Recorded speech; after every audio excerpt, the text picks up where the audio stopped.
എൻ്റെ മകനെ ഞാൻ റെക്കമെൻഡ് ചെയ്തതല്ല, സ്വന്തം റിസ്കിൽ ചെയ്തോളാൻ പറഞ്ഞു വിട്ടതാണ് ടൊവിനോ തോമസ്. ഇവനാണെങ്കിൽ ലോക 2 ചെയ്യുമ്പോൾ അപ്പന് പകരം ഞാൻ അഭിനയിക്കാം എന്നൊക്കെയാണ് പറയുന്നത്. ടൊവിനോ തോമസിന്റെ വാക്കുകൾ ശ്രദ്ധേയമാവുന്നു.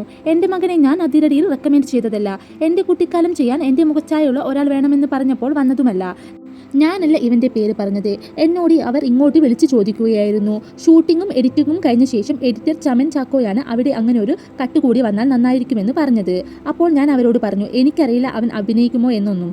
ഇങ്ങോട്ട് വിളിച്ചാൽ അങ്ങോട്ട് ഓടിപ്പോകുന്ന കൂട്ടത്തിലാണ് അവൻ. കുറച്ച് നാണക്കാരനുമാണ്. അവനെ കൊണ്ടുപോയി അഭിനയിപ്പിക്കുക എന്ന് പറഞ്ഞാൽ വലിയ ചടങ്ങായിരിക്കും. ഒടുവിൽ നിങ്ങളുടെ സ്വന്തം റിസ്കിൽ ചെയ്തോളം പറഞ്ഞ് ഞാൻ അവനെ വിട്ടുകൊടുക്കുകയായിരുന്നു. അഭിനയിപ്പിച്ചു നോക്കിയാൽ മാത്രമേ അവന് അഭിനയിക്കാൻ കഴിയുമോ എന്ന് പറയാൻ പറ്റൂ. ഈ സിനിമയിൽ ഒരു പാട്ട് സീനിൽ അങ്ങോട്ടും ഇങ്ങോട്ടും ഓടുന്ന രംഗം മാത്രമേ അവൻ ചെയ്തിട്ടുള്ളൂ. വലിയ അഭിനയമൊന്നും ആയിട്ട് ചെയ്തിട്ടില്ല.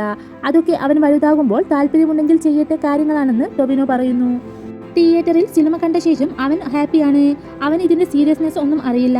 ആളുകൾ എങ്ങനെയാണ് അഭിനയത്തിലേക്ക് എത്തുന്നതെന്നും അറിയില്ല. എൻ്റെ മകനായതുകൊണ്ട്, എൻ്റെ കുട്ടിക്കാലമായതുകൊണ്ട് മാത്രമാണ് അവനെ വിളിച്ച് അഭിനയിപ്പിച്ചത്. ഇവനാണെങ്കിൽ ലോക 2 ചെയ്യുമ്പോൾ അപ്പന് പകരം ഞാൻ അഭിനയിക്കാം എന്നൊക്കെയാണ് പറയുന്നത്. അതൊന്നും നോക്കിയിട്ട് കാര്യമില്ലെന്നും ടൊവിനോ തമാശ രൂപേണ പറഞ്ഞു.